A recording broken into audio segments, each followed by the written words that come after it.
everyone. Again, I am Ariel Shaw. I am the founder and president of Southern Crescent Women in Business. We are a women in business and women business owners organization. It was important for me to host this panel because we wanted to make sure that we were a part of the conversation and the solution to what is going on in our country. I am a Black woman and I'm a businesswoman. So to remove myself from the conversation just was not possible. I know a lot of individuals were out marching, but I heard it wisely for those who are familiar with Dr. King and H.J. Russell. You know, there were some people that funded the movement and there were some people that were actually on the front line. So everyone's voice and everyone's input is extremely, extremely important at this time. And so today we have an esteemed group of panelists, and we will start with Commissioner Lorraine Cochran-Johnson. She has spent 2 decades in print media, mass communications, and management as Super District 7 Commissioner. She serves over 350 constituents from Dunwoody to Ellenwood. She has spearheaded efforts to end proliferation of dollar stores through DeKalb and allocated $200,000 to revive the DeKalb Land Bank to end abated properties, $100,000 towards small business loan program, and $150,000 to the misdemeanor mental health court. So, Commissioner Johnson, actually you're muted.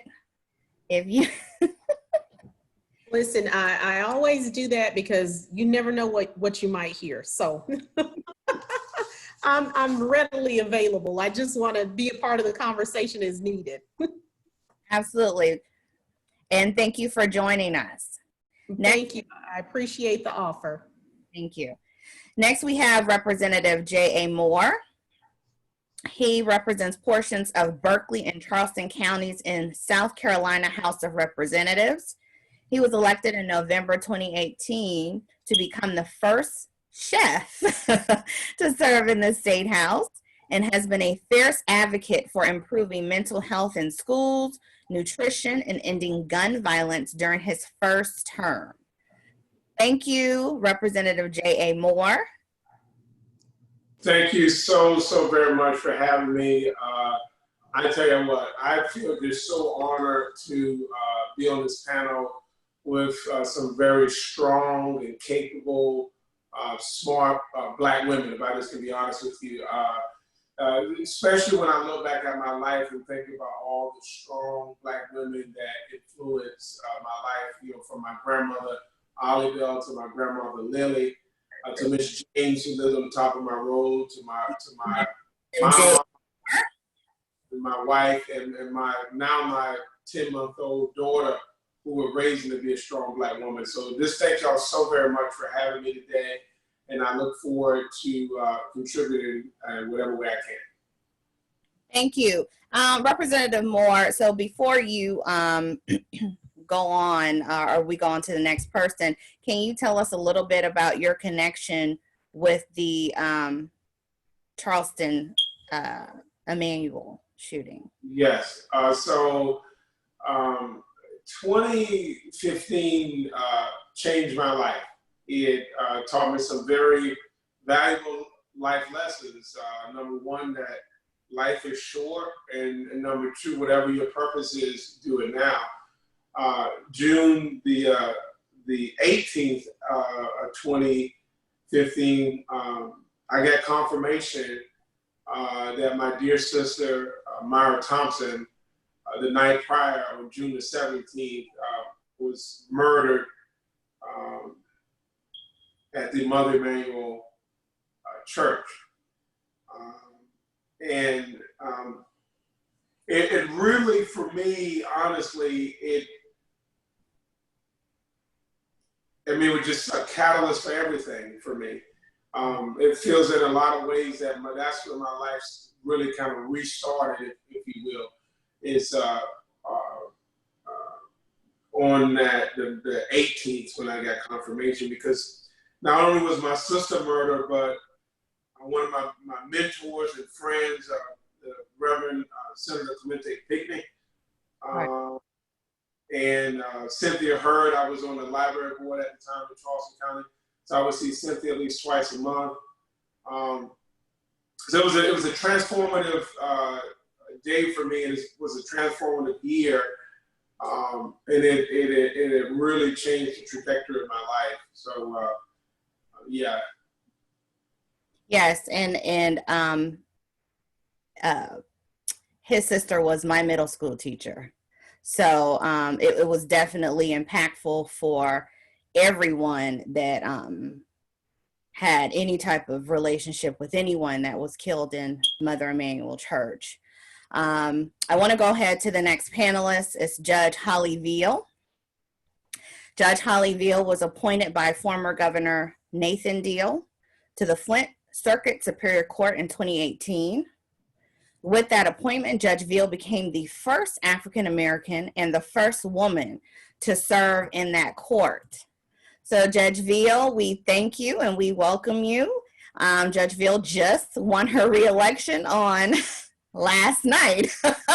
About 30 minutes ago. So congratulations on that. Thank you so much. Our results finally came in. I was happy to get the invitation to sit on this panel. I think that we are in interesting times and we have to get together as a community and do everything that we can. As you said in the beginning, there are different roles for all of us in this process. And I am happy to sit on this panel, get information from the other wonderful panelists on here, and also shared a little bit that I encounter on a daily basis. So thank you very much for the invitation. And I look forward to a wonderful conversation. Thank you. Next, we have Ebony Porter-Ike. With over 15 years of strong business consulting experience with Fortune 500 companies in the space of mergers, acquisitions, energy, public sectors, and entertainment, Ebony Porter-Ike has been seen as the go-to person for resuscitation of failing businesses. And her bio is long, so that's where we're gonna wrap it up. Thank you, Ebony, for joining us.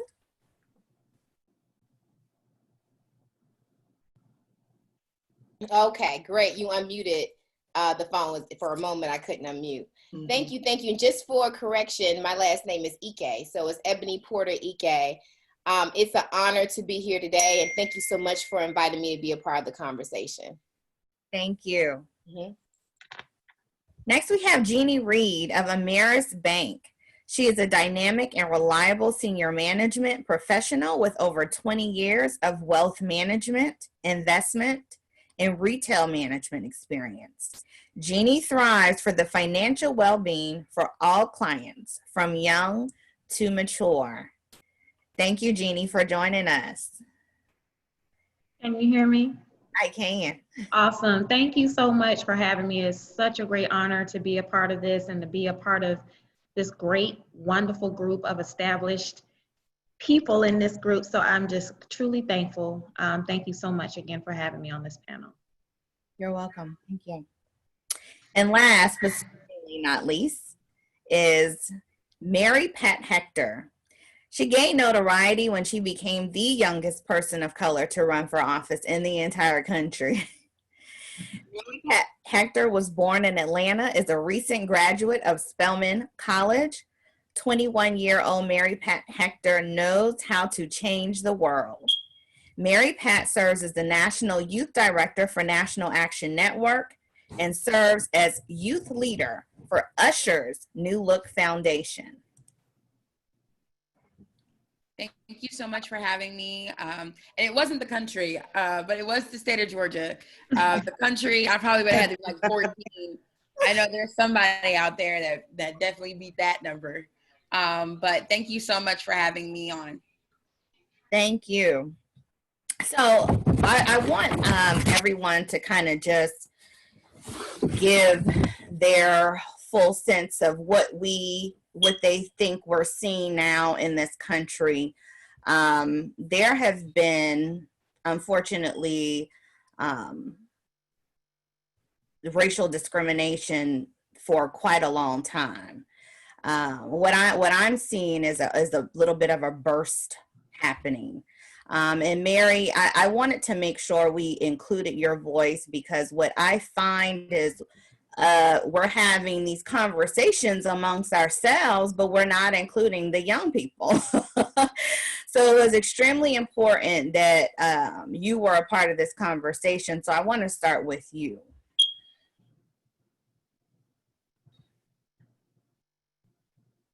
So first, I will say that Coretta Scott King once said that struggle is a never-ending process. Freedom is never really won. You win it and earn it in every generation. And with that being said, I think the time is now for that to happen. Historically, we've seen cases like Sean Bell, Eric Garner, Trayvon Martin. I mean, the list goes on. But a lot of people are asking, what makes this time different? I think there are a lot of things that make this time different. One, people had jobs. I mean, we were in the middle of a pandemic when this occurred. Many people were sheltering in place. Many students were forced to leave campus. Many adults lost their jobs. There are literally no sports on television right now, meaning there are literally no distractions. Everyone's at home and they're seeing what's happening. So that's one thing. But then two, I was talking to someone not too long ago, and I was just saying that the young people that watched Trayvon Martin die at the age, I was 15. The young people that watched Michael Brown's lifeless body lay out in the middle of the street for hours as it was filmed, I was 16. The young people that watch literally these things happen over and over and over again are adults now, and literally they are tired. I used to ask myself, who would allow dogs to bite them? Who would literally put themselves in positions knowing if they jumped in this swimming pool that they might not make it home? Who would sit at lunch counters or go to these segregated schools, not segregated schools, but go to these schools when they knew that what the consequences were? And I believe that those young people in that moment were tired, and they were tired enough to die behind it. And what you're seeing now is that. And a lot of people who are on, like, I've seen young people throw themselves, they're just tired. And I know for a fact, and I've heard it, and I'll tell you even myself, you know, it gets to a point to where, you know, you have to stop looking for another Dr. King. You have to stop waiting for a generation to save the world. And a lot of people always said, you know, these young people don't care about what's happening in the world. They're so on social media. This is a lost generation. These young people are showing y'all that y'all were wrong the whole time, okay? Like, these young people are the ones that are about it. The same ones telling them to go home and to stop protesting are the same ones that gained a certain amount of elitism and privilege off the backs of their elders in the civil rights movement. But these young people literally sparked a revolution, not only in the United States, but because of what they did, they got Black people in Australia, in Paris, and London to say, y'all gonna stop killing us too, and our lives matter. And I think that it's commendable. And I feel that these young people are tired of waiting for change, tired of asking for a seat at the table, and said, let's just get rid of the whole table and we're gonna bring our own. And I'm just excited to be in this moment, and we are literally witnessing history. And shame on you if you're not a part of it in some way, whether it's the boardroom, whether I see the judge here, whether it's the courtroom, whether it's in the streets protesting. Each of us has a role to play as people of color. Shame on you all if you are not involved, if you're watching this. Thank you, Mary. And I want to go ahead to Judge Veal. You hold a very, very important role in this country, not just this particular region, but share a little bit about what you feel like your role would be, what it represents, especially in this particular time that we're in, and what more can happen.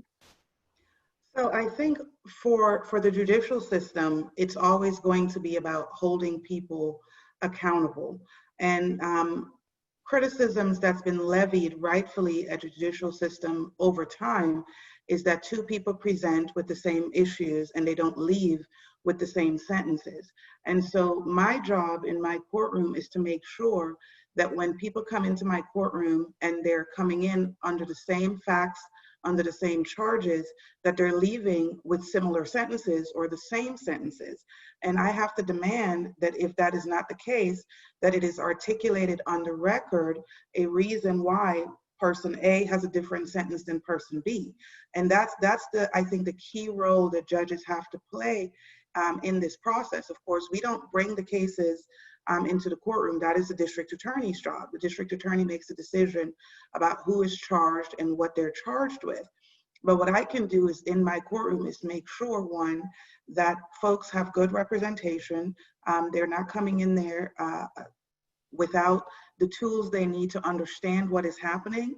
They're not representing themselves, that they have lawyers by their sides, helping them understand the process, guiding them through the process so that they're making good decisions. Because a lot of times we have people come in and they're thinking, okay, I'm just gonna sort of talk for myself and then I'm gonna walk out the door. But a lot of judges do not like interacting with just the citizen. They want a lawyer standing there next to them, speaking in the language that they understand, right? Because we all sort of in court speak words that we've been trained over our careers.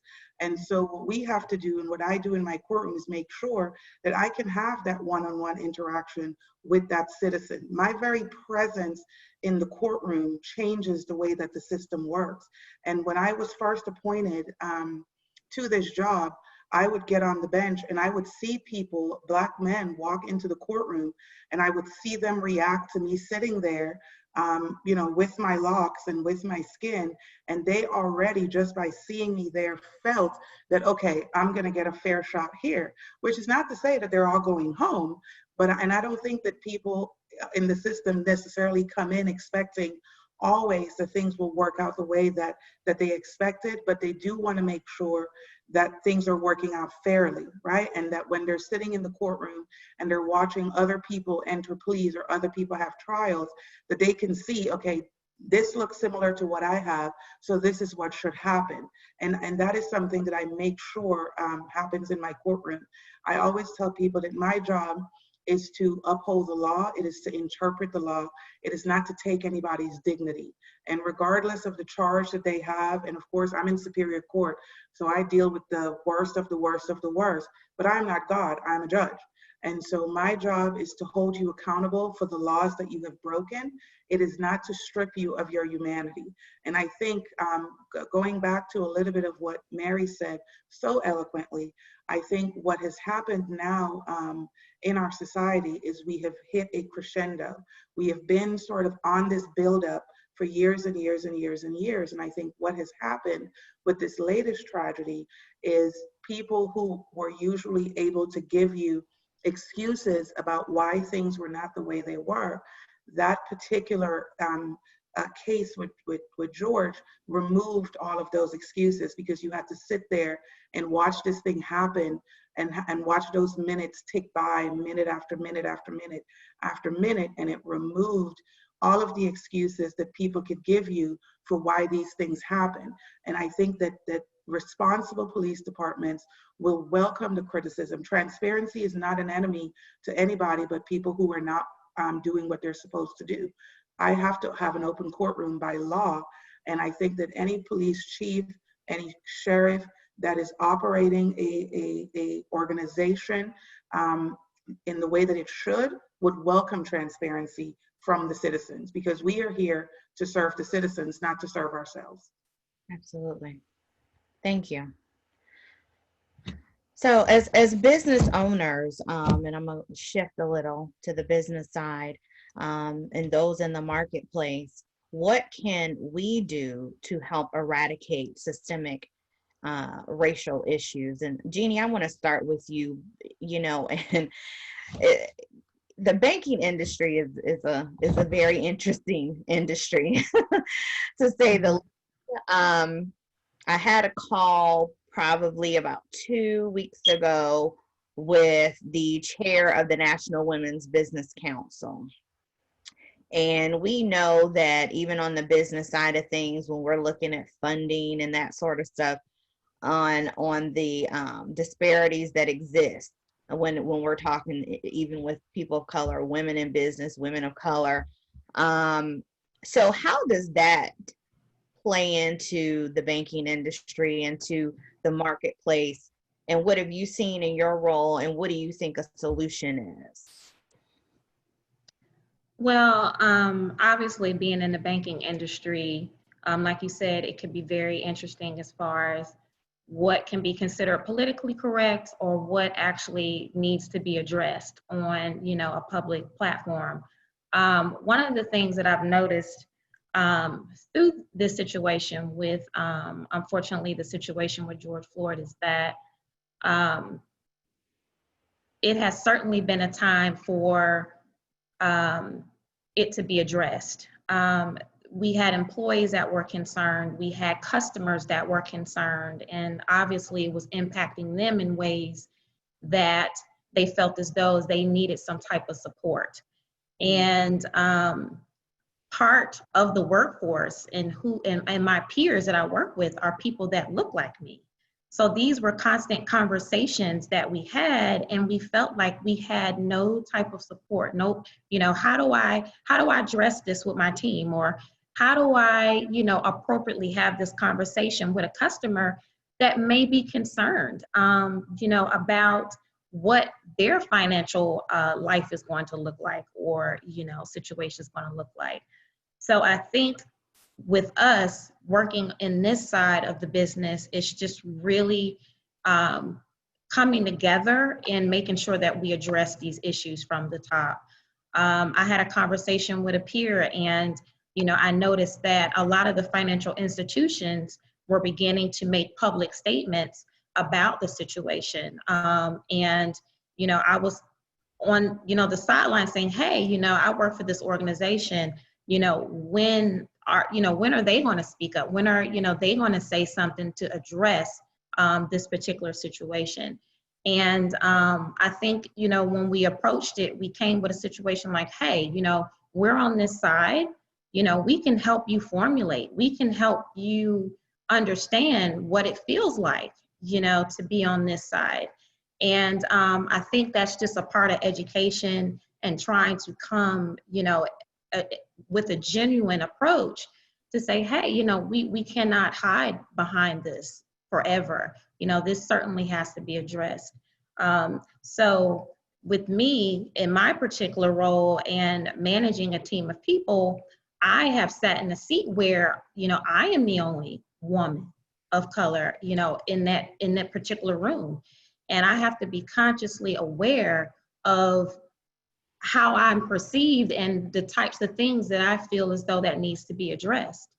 And it's just all about education with me, and really working with so-called allies to have them, really have those tough conversations, because a lot of times people don't really understand when it's coming from a different side. You have to really put people before them that look like them to say, hey, this is what it is. This is what the situation is.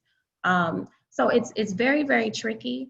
But again, I have to constantly manage, really what's important to speak about and what needs to be addressed. And this has certainly been a situation where we felt as though it needs to be addressed.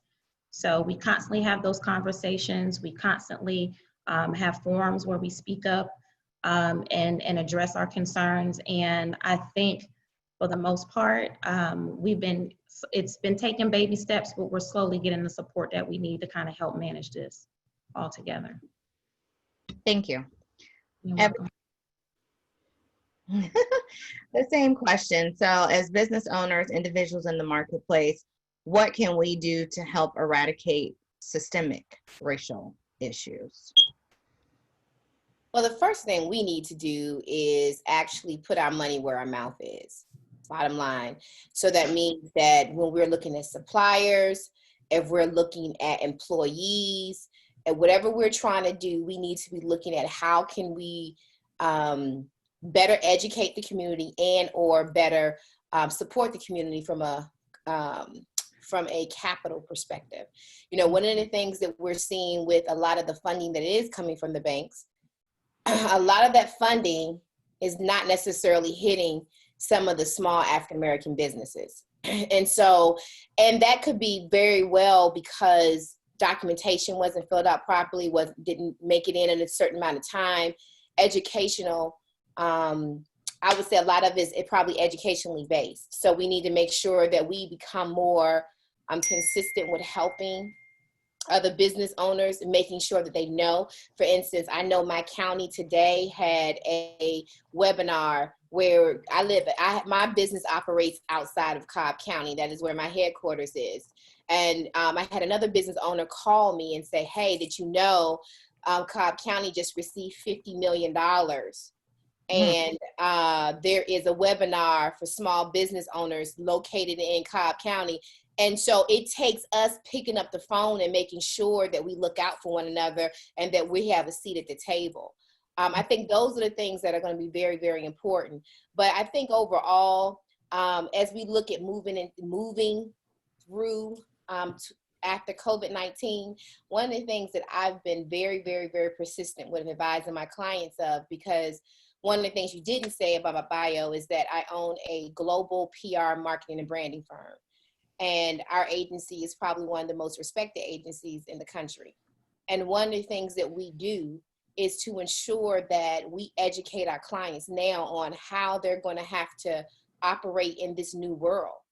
If you are still trying to operate the same exact way as the way that you did before March 15th, you will not survive in this new world. You have to look for different ways. There has to be more of a tribe type of a community where we are really supporting one another.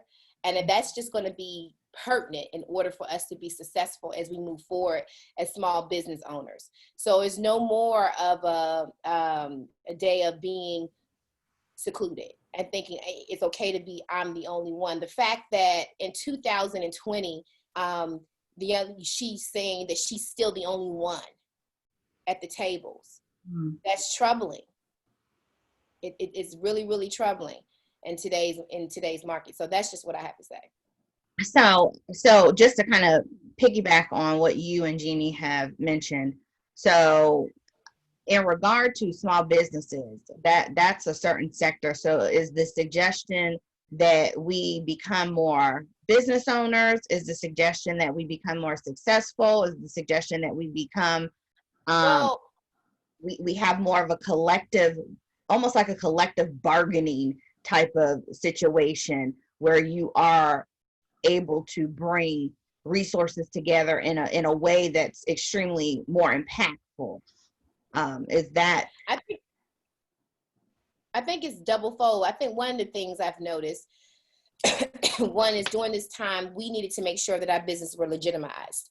See, a lot of times early, I think that came out a lot during the SBA distribution of funds. A lot of companies that, some of us may have had may not have been, considered legitimate in the eyes of SBA or the country. I think what this is saying to us is legitimize your business. Become a part of your chamber of commerce. Start having a voice. Stop thinking that Instagram alone, and I love the youth, believe me, I do, but Instagram alone is not running a business, right? And so many people people found themselves in a disadvantage during this time because they could not qualify for the funds that were out there that could have helped you. And to be honest, for some businesses, this is probably going to be a blessing in the pandemic. And because they didn't have some of the simple things required to be a legitimate business, they were counted out, right? And you can't say that is systematic racism. You can't say that somebody didn't give you something. You did not do what you were supposed to do as a business owner to qualify. So I think there's also a part of this that we have to take responsibility for and then learn from it. And because if it happens, I'm not gonna say if, when it happens again, will you be in that same situation? Will you? Right. Thank you, Ebony. And I want to go over to Commissioner Johnson. Commissioner Johnson has put money towards small business, and I mentioned before Commissioner Johnson ran, I knew her from the business world. She was heavily involved in Who's Who in Black Atlanta. I think that's the first place I met her. And so I knew her from the business world. I was absolutely excited to see that here we have someone from the business community saying they're going to run for office. And, you know, I know who backed her because they were extremely what I call the heavy hitters, the ones who are serious business individuals, but absolutely care about our community.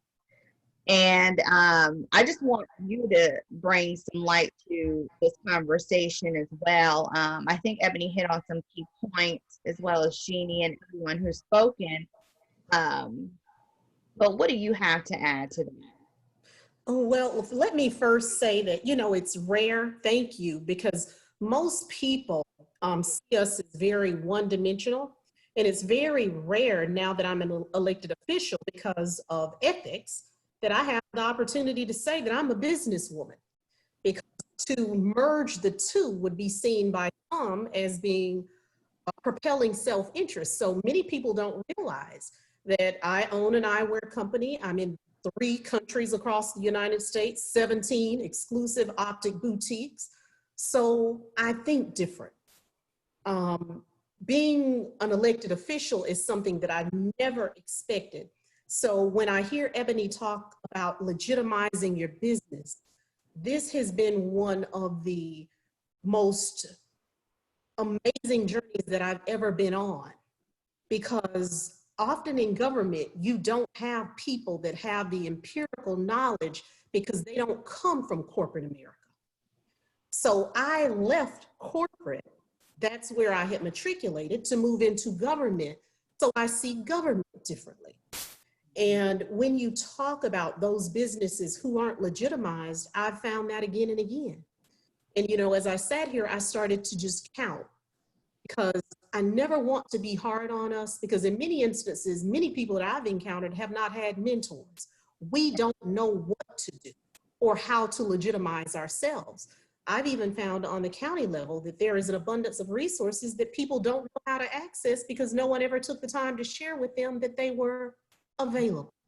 Mm-hmm. So when I think about our community and where we are, I see us as needing resources and individuals who bridge the gap between opportunity to provide the seat at the table. You know, when we talk about where we are today, we are at a point of, we have both a global pandemic and unprecedented social unrest. And it's because of years of not having that seat at the table. You know, when you really look at America, you know, one thing I say often is we don't see things as they are, we see them as we are. So anyone who has an issue identifying the problem in America, the problem lies with them. So I'm very clear on that. How do we move forward and encourage people to own businesses? Here in DeKalb, I have Super District 7, and I believe Marypat may be also in the 30038 zip code, which happens to be the second highest pocket of wealth in the United States outside of Prince George's County, Maryland. But if you have had the ability to travel and see the world, it looks nothing at all like Prince George's County, Maryland. Mm-hmm. All these people that say to me, why don't we have? Now, when you talk economic development, there's 2 things that's relevant: rooftops and income, okay? Mm-hmm. We have both, but we don't have development. And in our community, we have not because we own not. So if we want to change our trajectory, it's time we start owning businesses. So I'm very real on what the issues are, but most importantly, how do we go about solving them and having those conversations? Because that's what's been missing. You know, when I read a lot, so books like Rich Dad, Poor Dad, the conversation at the dinner table, if there's a dinner table, between poor child and a child that has means is totally different. So for a long time, America, and even in our communities, we assumed that people had access to knowledge that they did not. And unfortunately, we as a people aren't the most free with sharing knowledge with each other. So what I see here is hope and opportunity. And I really feel that this is a lot different from other experiences that we've had, because America has been shaken to its core. We literally watched a man be murdered. Oftentimes you hear it, but you saw this play by play, an 8-minute video clip. And I have honestly been overwhelmed by the outpour of individuals who have reached out, wanting of all races to be a part of the solution. Right. So I see great hope for us. But as a people, when I really look at where we are, we only own, as African Americans, 15% of African Americans own small businesses, which is a very low number comparative to the large scheme of things. So how do we have the conversation and encourage people and provide resources so that we have money within our community that actually helps build the community? And also we have to look at the point that systemic racism plays on that as well. Because in many instances, we don't have the access to the best jobs. We have to fight to have that presence at the table. Whereas if we were given in many instances what we rightfully deserve, and if the playing field were level, then our communities would look a lot different because the resources and the revenue would be there. So, you know, it was a little amazing to me that Metro Atlanta had the largest income gap of U.S. city. So although we see Atlanta as a huge Black Mecca, when you look at money, there's a lot to be desired. So it's time to be real about where we are, because some of us who just haven't gotten the memo. And once we do, it's time we start taking matters into our own hands, working harder, and ensuring that people have resources. So I tell everyone, you can call me any day. I have money for you. And also, Ebony, let me point out that $50 million, Cobb County has done the right thing, but DeKalb County received $125 million. So it wasn't just 50 that they received. All of us were given resources for COVID relief, but thus far, Cobb County has allocated the largest portion of any county I know towards small business funding, and I do commend them for that. And there goes the real conversation. Yeah, I just read because, you know, that's half the issue, you know. It's time we take matters in our own hand. Knowledge hasn't always been readily available, but one does what one must do. And if you look at what a man does, it tells, you know, where you put your time is where you'll be successful. So we can't continue to make the excuse for what we don't have. It's time we go out there and get it. Right. And so let me just say this, and before I'm going to get to you, Representative Moore, the reason I brought up the conversation that I had a couple of weeks ago, so when we're talking about funding and the inequity that comes along, and that's why our organization, partnered with some legislators to create House Bill 992, which helps fund women-owned businesses. And the parameters that we put in place, it would primarily help individuals who need it the most. And they may look a lot like myself and you guys. But what we found when we were doing a lot of research was it hasn't been that long ago that women were not able, and I'm a women's organization, so I'm just talking from that aspect, were able to put their name on a loan by themselves without a partner, a husband, to co-sign for them.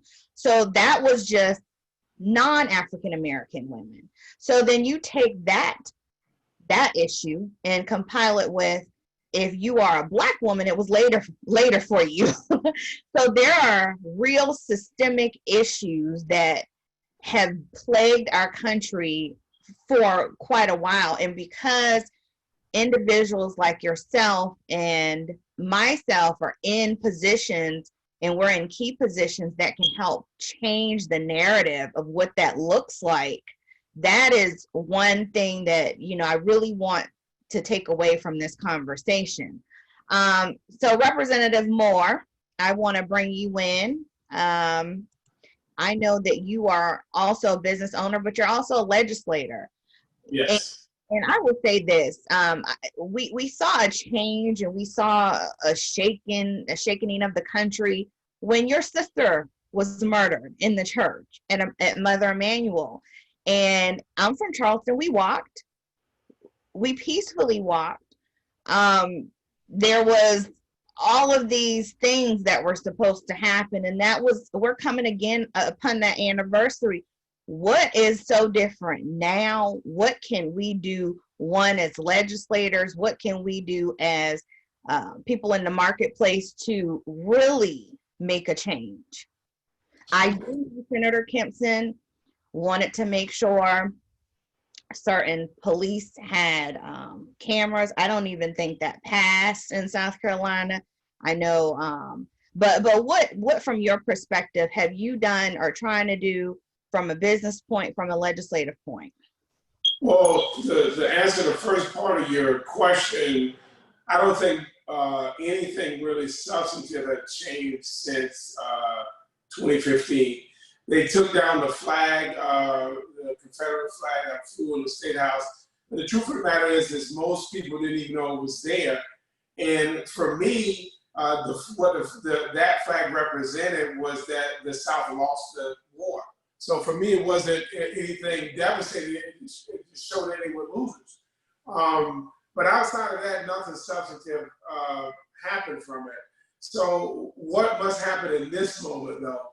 Because you have the energy of young people, you have the energy of more experienced people, and you have the letdown of too many generations of people inactivity happening. We have a real chance to do something substantive, but it's going to take legislative actions, you know, so I'll be in the next several weeks rolling out what we're calling a more just agenda, which is going to be around policing. It's going to be around economic empowerment. It's going to be around education. It's going to be around nutrition and mental health, because the systemic issues that our communities face is larger than just an unjust police system. Absolutely. The systems that are in place are every part of our lives. It's redlining that happened in the 1940s and 50s and 60s. So we all know that redlining limited the opportunities for African Americans to build wealth. I mean, one of the large part of how you create wealth is through home ownership.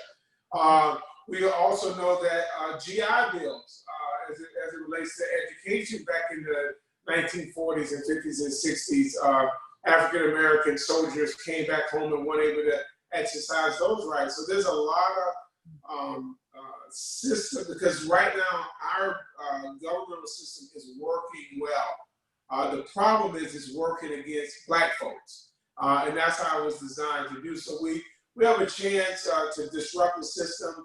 I agree with that, and there's a lot of people putting up some great legislation. I was very pleased to start reading some of the legislation they're doing at the federal level. The challenging part is going to be is that, can we keep people in the streets? Can we keep people fully engaged 10 weeks from now, a year from now? That's going to be the key, because and I said this the other night in an interview I did, was that, you know, we get so caught up in beautiful things, right? You know, there's an African proverb that talks about the leopard skin being beautiful, but the heart of the leopard being evil.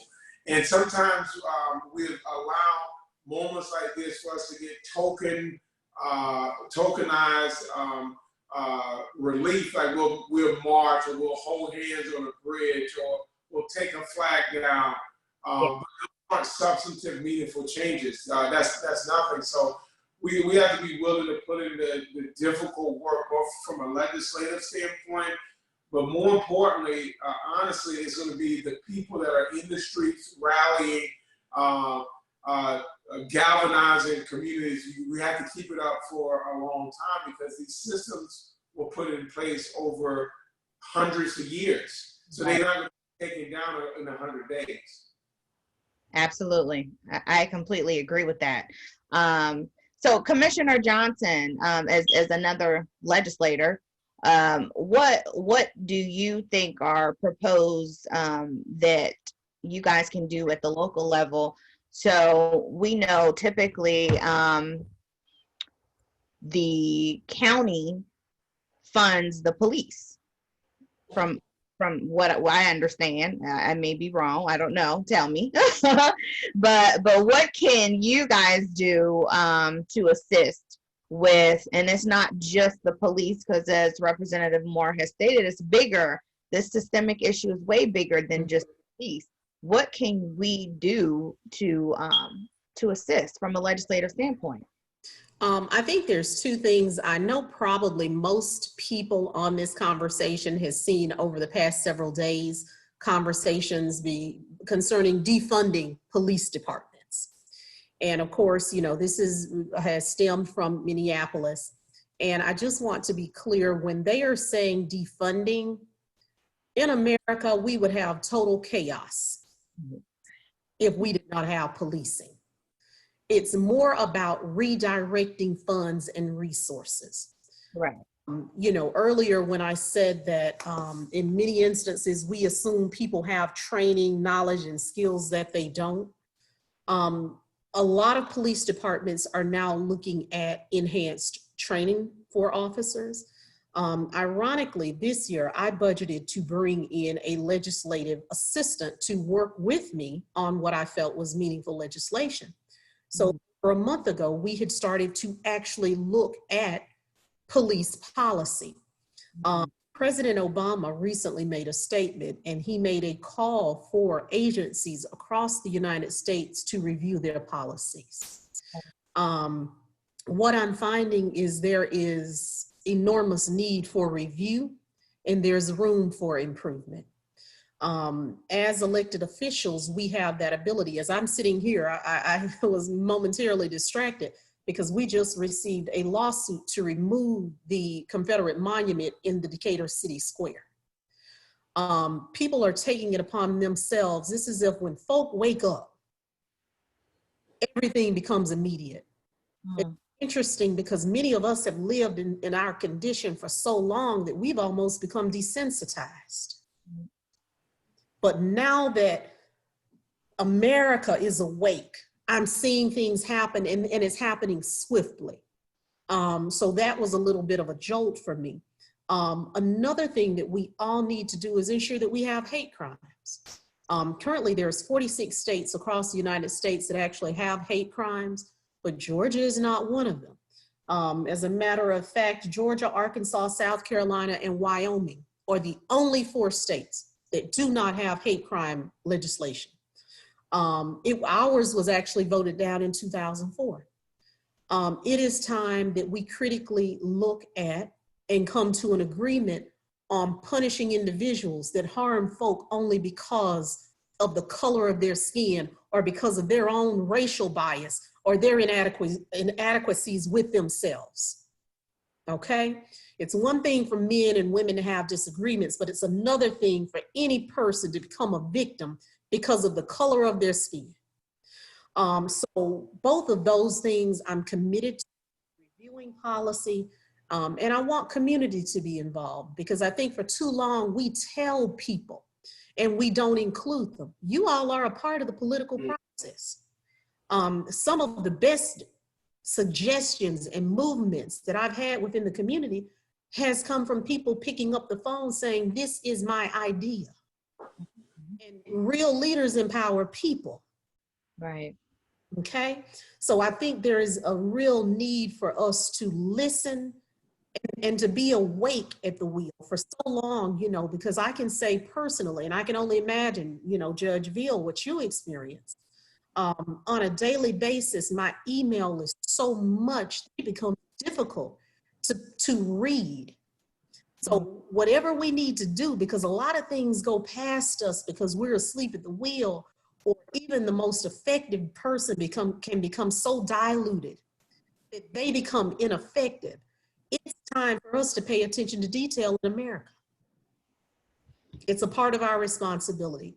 So I hope that sheds some light, but without a doubt, I think those are two very important things that people all across the country should be taking notice of at this moment. Thank you. Judge Veal, I know that recently you guys, I think, implemented a drug court. Can you tell us a little bit about that? And have you seen that may also assist with not necessarily sending people to jail? I know our DA put certain things in place that didn't exist in our area that would help mitigate, and where we didn't always over discipline, because there are studies that say our Black children are over disciplined way more in the school system than the counterparts. Mm-hmm. And of course, that conditioning then puts them in front of you, unfortunately. So from your standpoint, what have you been able to get done? I know you were elected in 2018, or appointed, just reelected, but your role in that position, what have you been able to do? And should we also, and this is the second part, should we also be making sure that we're infiltrating? I know we're saying seat at the table, and we don't want to just talk about business ownership, but a seat at the table could possibly mean more judges, more judges that look like you and I, so that they have this lens when they're in the courtroom that doesn't necessarily exist now. So if you can talk a little bit about that. So we have a drug court program. It's the Henry County Adult Felony Drug Court Program. It has been in existence probably 9 years or so. I run it. I took it over when I was appointed. It is the largest accountability court that we have in the county. It is the second oldest accountability court that we have in the county. The only other accountability court older than my drug court is the DUI court that's currently operated by Judge Brown. And what we are able to do with the drug court program is we're able to take people who are high risk and high need. So these are not people who would come into the system and get probation. These are people who are on their way to prison. And this is an alternative to them that says, listen, you're about to auction off your life to the state of Georgia a year at a time. And instead of doing that, we're going to put you in this program that is 20 months. We are going to give you therapy. We're going to give you group counseling. We're going to give you individual counseling. We're going to help connect you with employment. We're going to help connect you with resources to further your education. And we are going to support you for 20 months, or however long it takes you to finish the program. The fastest you can get through it is 20 months. And we are going to drug test you and help you sort of live a more productive life. And what we find is a lot of people, all of the people, I'll say actually, in our program are not people who are accustomed to structure. And so things that we take for granted, like working from a calendar, getting up every day and saying, these are the places I need to be, these are the things that I need to do, being accountable to other people, not making excuses when we don't show up in ways that we're supposed to. And what the program does is it puts that structure in place. It helps them deal with a lot of childhood trauma. Just about everybody in my program started using drugs or alcohol at a very young age, as teenagers. We have people in our program who dropped out of school at middle school. That's their level of education. And when they come into the program, we are able to help them sort of unpack that trauma that they've been carrying for years and years and years that continues to sort of allow them to sabotage their own progress. And we've had great success with it. And what we've seen is the people who graduate the program have a lower recidivism rate than people who just go to prison and are paroled out. I think, and when they do commit new crimes, they're not violent crimes. Generally, it's another drug case, and we have to give them additional help, because we have to understand that once you're an addict, you're always an addict, and you need to constantly be working on your sobriety and putting your sobriety first. With regard to your second question, I have kids come into my courtroom and I allow them to play around with my equipment and I allow them to sit in my seat. I think a lot of times when we have kids to the courthouse, we always approach it from a perspective of you could be the defendant. And one of the things that I do in my courtroom is I never talk to the kids about being the defendant. I talk to them about the jobs that are in the courtroom, because if you can see it, then you can do it, right? It's really easier for our children to aspire to these positions if they see that someone has already done it. And that's what's so important to me about being first. And I endeavor to not be someone who makes it into the room and then brings nobody behind me, because then that's not real. It's not real and it's not meaningful progress, right? And so we always have to give back to our community, give back to our girls, give back to our boys, because they're the ones that are over disciplined in the school. And of course, as a mom, my children have never gone to a school that the teachers and the principal and the assistant principal did not know that I was going to march up there at the drop of a dime and address whatever issues they have. But what we do is we make excuses then for the children who are having issues because they don't have parents that can leave at 10 in the morning and respond to the school. And those are the children that the other moms have to show up for. So we really have to get back to a point where we are parenting other people's children, because when they get to me, they have committed several crimes and they are violent crimes. They're felonies. I don't do juvenile court. I don't do you just had a fight at school. You know, you have to be 17, at least 17, and you have to be committing felonies before you even see me. And so what I believe, and I think our district attorney shares that belief as well, because he has the Power Moves program in the schools, is that we have got to go into those schools and we've got to be mentors to those children. And we have to be a stronger presence for them than the gangs that are trying to recruit them. Absolutely. Right? Because if we can keep them, I tell people all the time, I don't have to go looking for work. I will always have work. We're always going to have crime. But if we can keep our kids out of the system, if we can show them a different way, then they never get to see me. And that's great. And you know, when I was a defense lawyer, I told people all the time, I'm the person you meet when things go wrong. And so these children should never be meeting me where I'm in a robe and they're standing in front of me. And I believe that as people who are in these positions, we owe it to them, right? Finally, I'll just share an anecdote. I usually do, I did the Real Leaders Read with you, Ariel, but I also do the career days. And every year that I have done a career day, I have had a child of all different colors, but I've always had a child come up to me and tell me something that is wholly inappropriate for that child to know, right? The last career day I had a boy come up to me and say, you know, what happens if my dad choked my mom? And I said, well, were the police called? And he said, no, but she divorced him. And he just runs off because children have this childlike innocence about them. But every single time I go to the school, I get a story like that about some trauma that they have witnessed that they need to unpack. And by me being there, being in this profession, I am now able to give him perspective on it, to tell him what that would look like if it came into the system, to explain to him why his mom didn't call the police and why her leaving his dad was the right thing to do, because he is, 10 years old. And so this is, I think, the inspiration that I can bring to the process. Right. And I appreciate you for coming in to Real Leaders Read. That, and for those who don't know, it's a little bit of a labor of love for me.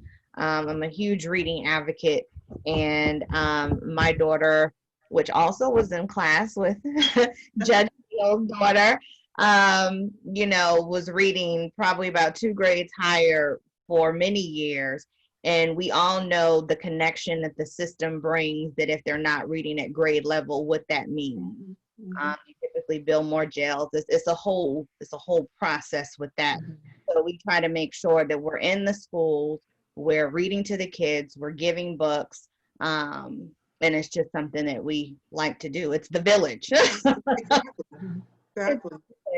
So I want to make sure that we are again bringing it back into the reason for this forum, and I just want to kind of bring it together with what everybody has said. I'm hearing we need more of a village. I'm hearing we need more a seat at the table. Or in Mary's case, Mary said, or just put the whole table, just flip it and get a whole new one. I'm hearing that economics needs to be, we need to educate more so that we can get our economics in place. More business ownership as well as house ownership. And what am I missing as far as what we can do to help with bridge this gap between this race in America and politics and the business world? We are very powerful individuals. I don't want anybody to, if you were invited by me, you have some type of influence. So we're all powerful in our own rights. What can you do in your role to help with the systemic issue? What can you do, Geni, in banking? Does this mean getting out into the community, educating more, making sure we have the kids are more financially literate, making sure the small businesses have the tools that they need? So if they are, like Ebony says, are trying to apply for that PPP loan, that they're getting the funds that they need to move their business forward, their community forward.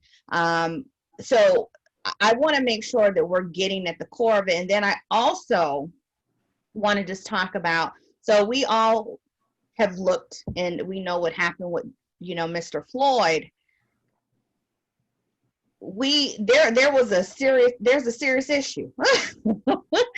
And we're all professional.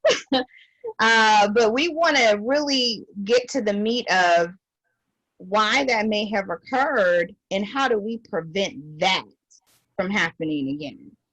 So if we want to unpack it on the first part and then just move to the second, and then we want to wrap up. Go ahead, Geni.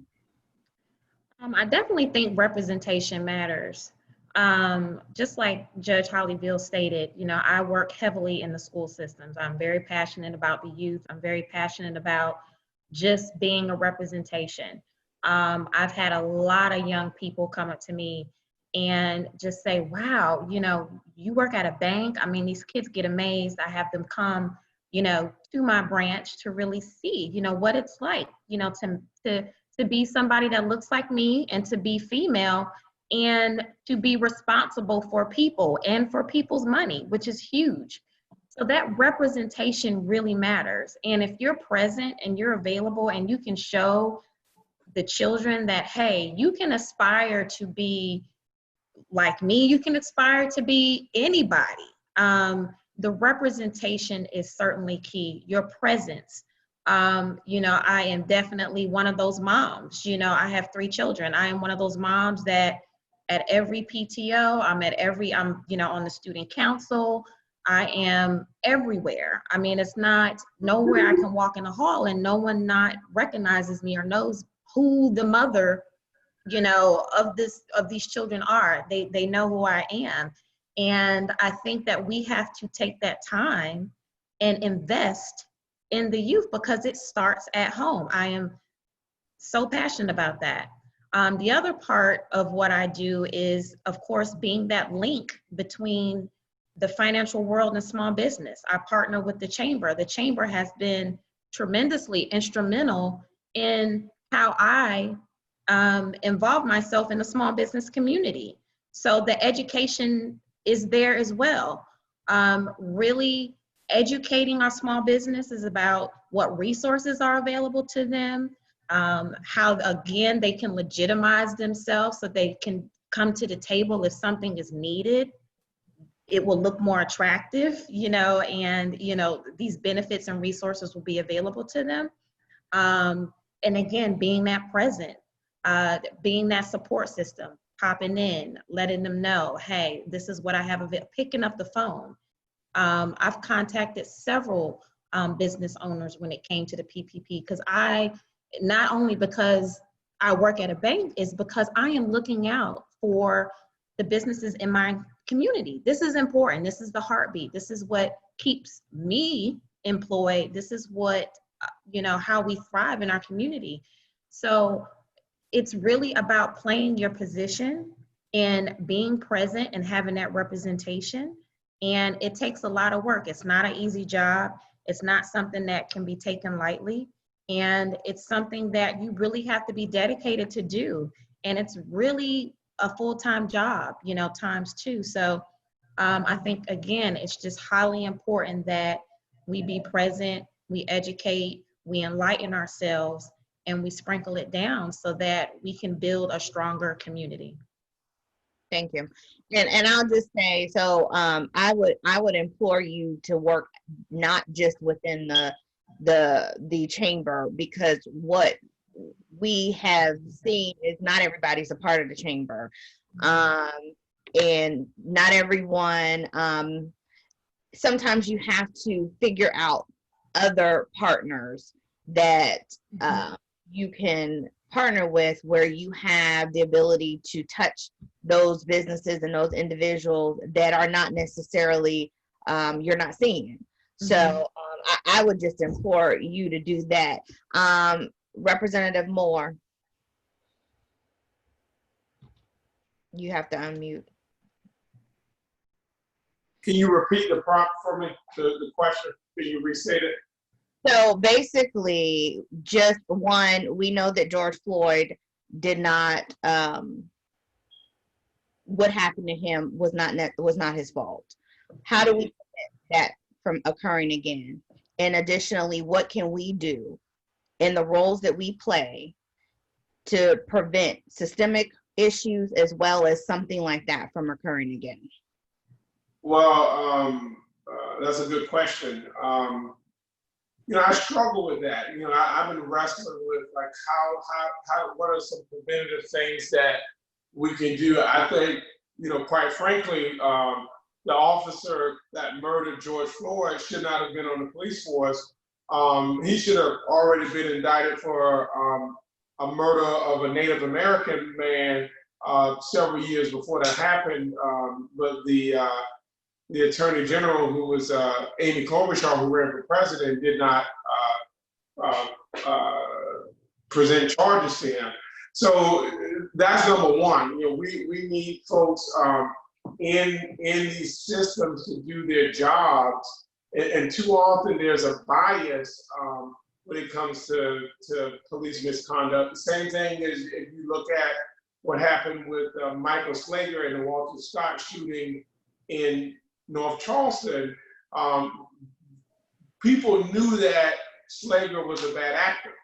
And so we have to do a better job within systems to make sure when bad actors, my grandma always told me, when a person shows you themselves the first time, you believe them the first time. And we got to take those kind of simple approaches. So I think that's one way we can have some preventative stuff from happening. But I think also a part of this more just agenda that we're working on, it talks about like really, really, really investing in the education and training of our police force, right? To be an attorney, on average, it takes you 7 years, 4 years undergrad, 3 years of law school. To be a police officer here in South Carolina, it's like 10 weeks. And in 10 weeks, we're giving a person a gun, giving a person a badge and authority to protect life and property, but also giving them authority in a lot of cases to take life as well. That's not enough time. That's not enough training. So we have to do that. We have to make it mandatory that the police departments as a better representation of the people in which they police. Also, we need to create incentives for police officers to live in the communities that they police, because most of the time here in the Charleston area, a police officer may work downtown Charleston but live in Somerville, or work in North Charleston and live in Goose Creek, and so on and so forth. So there's no real sense of community, and a lot of times with the police officers themselves. So that's important. And look, it's not one magic answer or one clean square. It's so much that we need to do. But what for anyone that's listening that's trying to figure out how they can be helpful, I mean, my call to action to folks is that you got to stay diligent. And let me say this real quick. My dad got involved in the civil rights movement in 1962. I wasn't even born yet. And he got involved with the civil rights movement to give access to opportunities for Black women, actually, to work in the office at this plant in Hampton, South Carolina, because Black men were allowed to work in the plant, but Black women weren't allowed to have, weren't given opportunities for jobs within office space. And fast forward 50 years of him doing the activism work, his daughter would be murdered by white supremacists. So it was like a full circle. So and the reason why I tell that story is that the movement, activism, the work that needs to be done, it never stops. You got to always, it's continuous, it's perpetual. It's each generation must step up and do their part. That's why I was just so impressed with the young lady, and forgive me, her name escapes me, that's on this call today, with her energy and her speaking for that next generation of leaders that we need in the community. Like, I get encouraged by young people like her. But it's a lot. It's a lot, and we gotta continue to do the work, and it never stops. But we gotta be committed to it. I agree. Thank you. Ebony?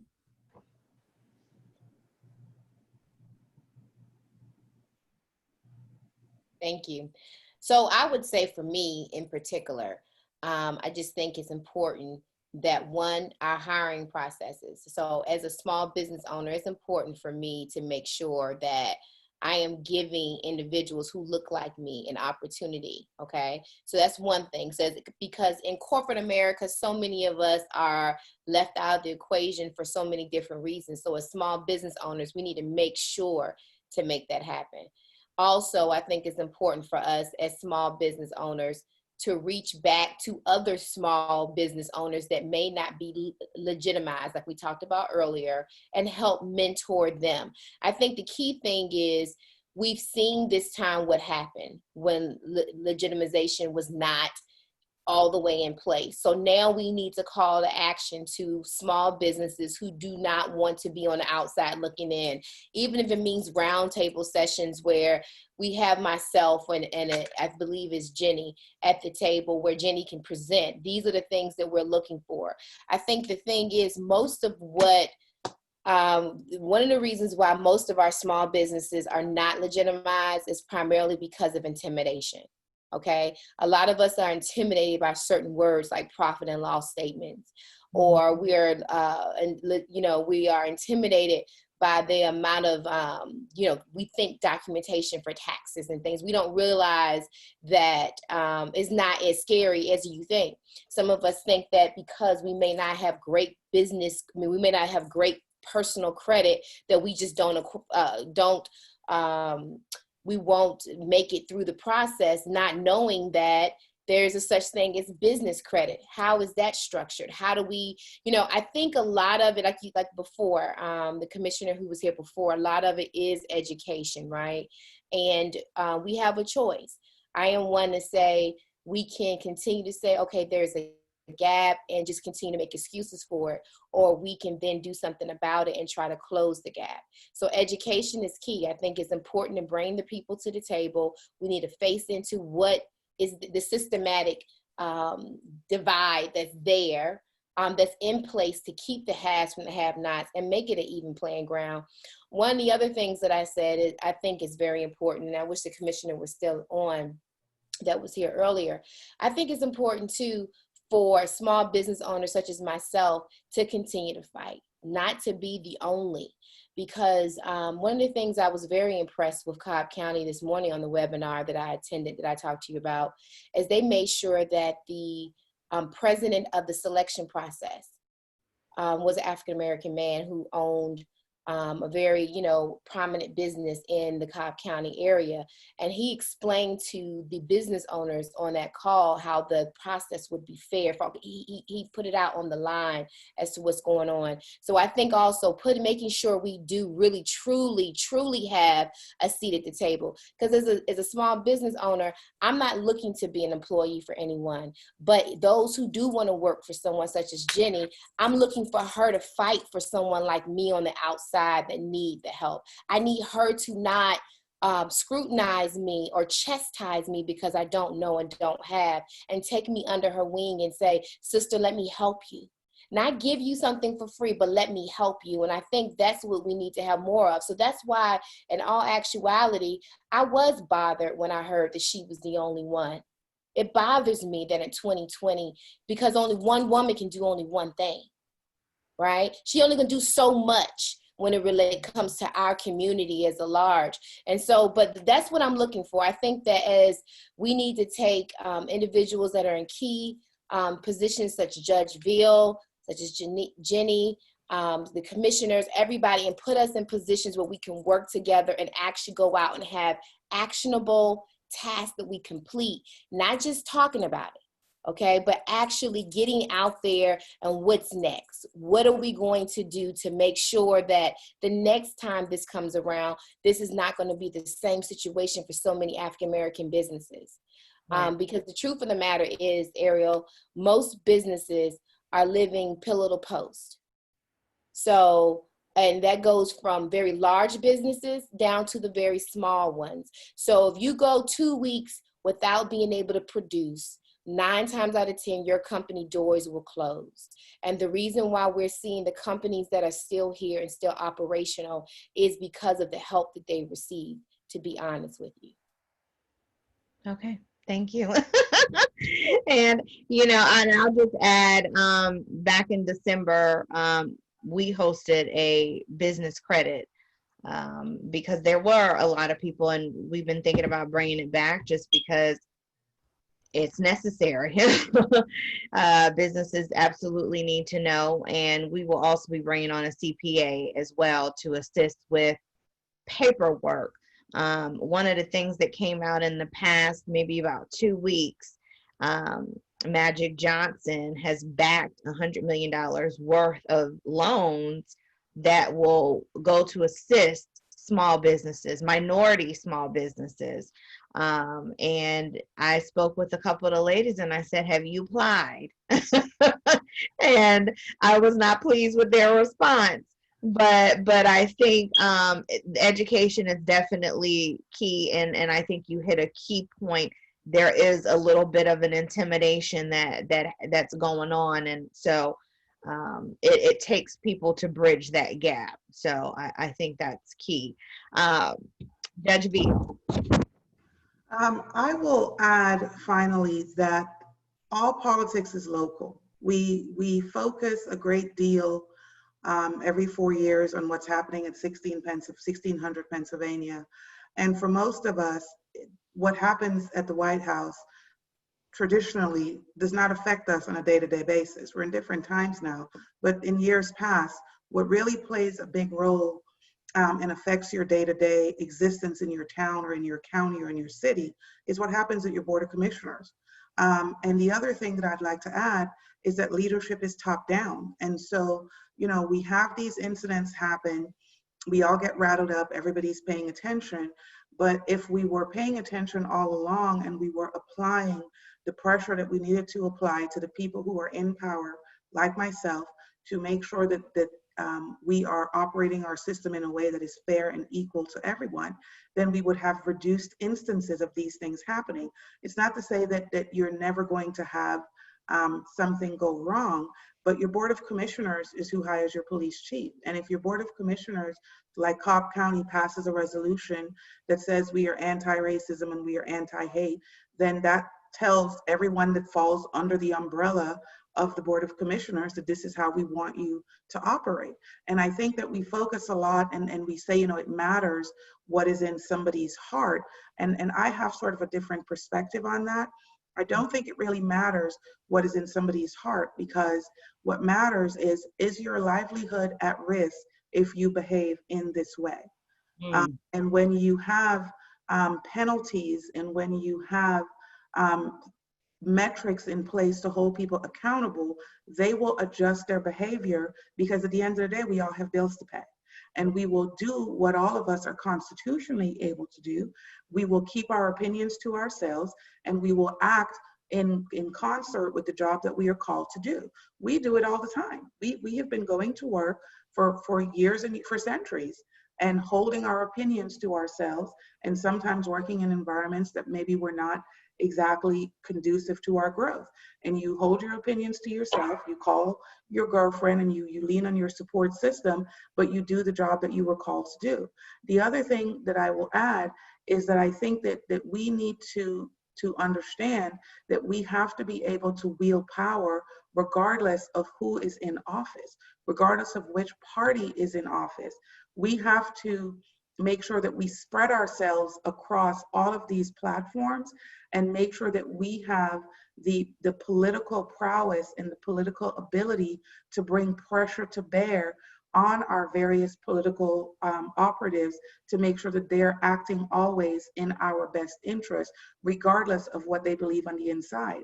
Because if my job is on the line and I know that I have this group of people that can impact detrimentally my ability to keep doing the thing that I love, necessarily it will change your behavior. And so that's sort of all I wanted to add. But I strongly believe, and I strongly encourage people all the time to remember that politics is local. Get involved, go to your Board of Commission meetings. They do listen to you. It gets quite contentious, as you know, Ariel, it gets quite contentious in those meetings.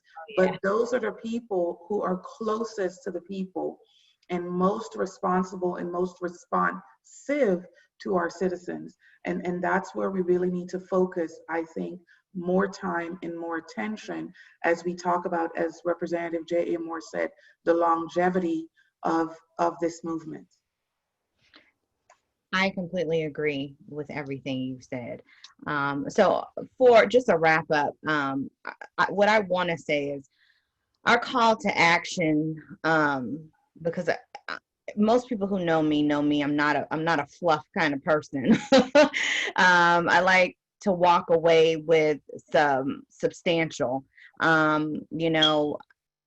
What I have a problem with is people who are in elected seats who then don't produce legislation that assist in areas, because we do know politics is local. You will be able to get more things passed at a local level that is directly impactful to your everyday life than you would at the national level. So while I applaud our national leaders for taking the initiative to put some legislation in place, I am calling upon our legislators, our local legislators, to put some things in place as well.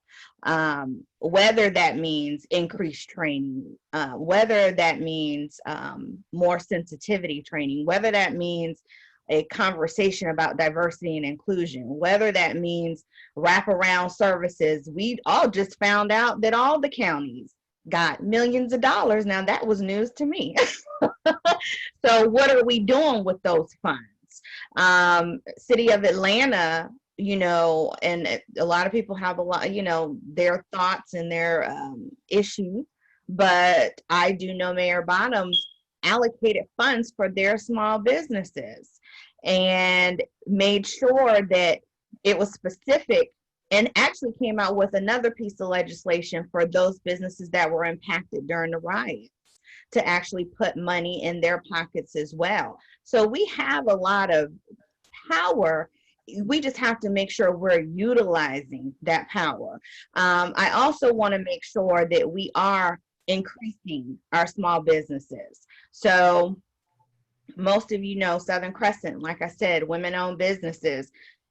Black women own and have started more businesses in the country at a faster pace than anyone, and that's on record. What we're not seeing is the revenue, that it's not reflected in the revenue. Whether that they're not starting businesses that can generate revenue, whether they're not starting businesses that can generate revenue and hire individuals, those are all conversations that we need to have and maybe take a look at. But I think it's incumbent upon all of us who are in key positions to make sure we're doing a little bit more. And conversations like this is how we start. So I applaud all of you all for coming on. I know Marypat said she couldn't get back in. She was texting. So we definitely appreciate everyone that was able to get in. Commissioner Cochran had a hard stop at 8 o'clock. We know that there are many conversations like this going on in the country. Currently one happening now with Oprah.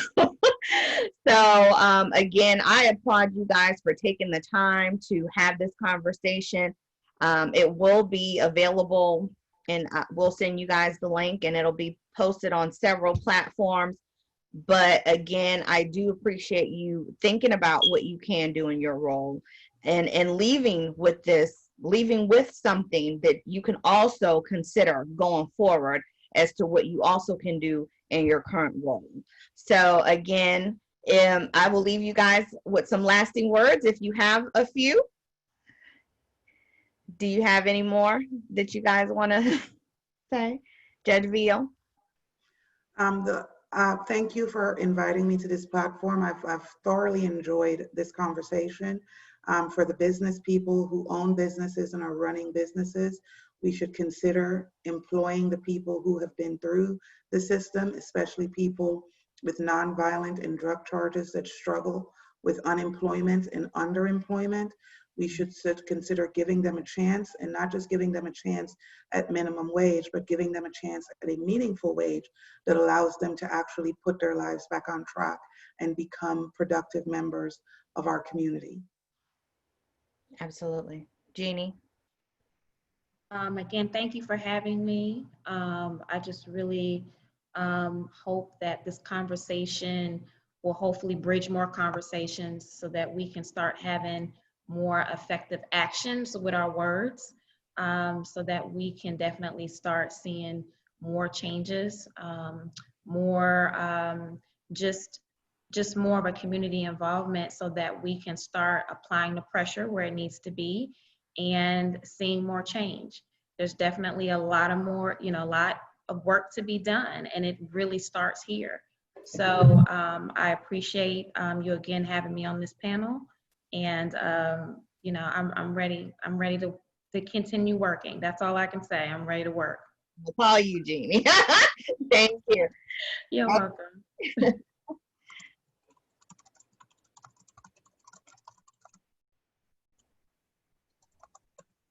And so thank you for unmuting me. I want to say thank you for having me here this evening. You know, what I will say is that for me, everything is tied to $1. And I think that when you asked a question earlier about change, it's two things that I saw that happen. The youth stood up and said no more. The second thing, our people realized our power in economics. So as with Judge Veal just said, whether you really truly feel it in your heart or not, you will act in a certain way. Legislators will act in a certain way. Individuals overall, business owners that own and CEOs of major companies will say certain things and support certain things that will help us if they know that their pockets will be attacked. Mm-hmm. And I think the fact that we stood up and we stopped being passive about it, we put our money where our mouth is, and this is why we're seeing change take place. It was disruptive. It hurt. One of the things that Mary said earlier that was important, many of the people who are in our age group said, go home, stop protesting, because we didn't understand. But because those kids didn't go home, because they continued to go, this is why we're seeing what we're seeing today, because we took a hard stance. And so for me as a business owner, and I truly believe your money is where the real revolution begins and ends. And until we realize our power, this is why you find every other race, they are clamoring for our dollar bill. They're clamoring for us, okay? And when we realize that, then that's when we wake up. And that is what you're seeing now. You're seeing the sleeping beast wake up. And I'm so proud of it. I am so proud of what I'm seeing right now, because we're forcing, anytime you see the NASCAR organization removing the Confederate flag. That's huge. That's huge. Yes. That's huge. And so what I'm saying is, I just think that we, the people, need not forget the power that we have, whether you're a small business owner, whether you're at home trying to figure it out, unemployment, whether you're sitting on WIC and welfare, whatever you are doing, understand where you choose to spend your resources has a voice. Remember that. That's good, Ebony. Thank you. Representative Moore.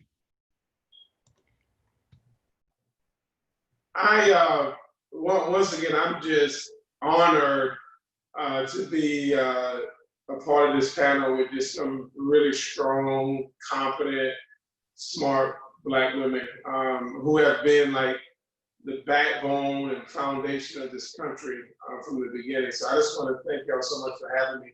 I am going to do a shameless plug, if that's okay. We still have an opportunity coming up with this 2020 election on the Democratic side to put pressure on Vice President Biden to select an African-American woman as his running mate.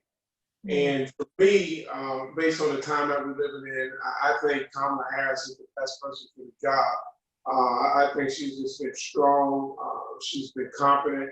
She understands the issues, and she's compassionate. I've gotten to know Kamala over the past year. That's just a shameless plug, but I think it's important that we put pressure at the national level as well. But I've learned a lot. I feel more encouraged. Sometimes I've probably done like 8 or 9 of these or more over the past several weeks. This one was really good. I learned so much, and I'm glad I was a part of it. But yeah, thank y'all so much. Thank you. So again, guys, thank you for joining us. I am Ariel Shaw. I am the founder and president of Southern Crescent Women in Business Incorporated. We are a not-for-profit, and we are women organizations, a conglomerate of women organizations.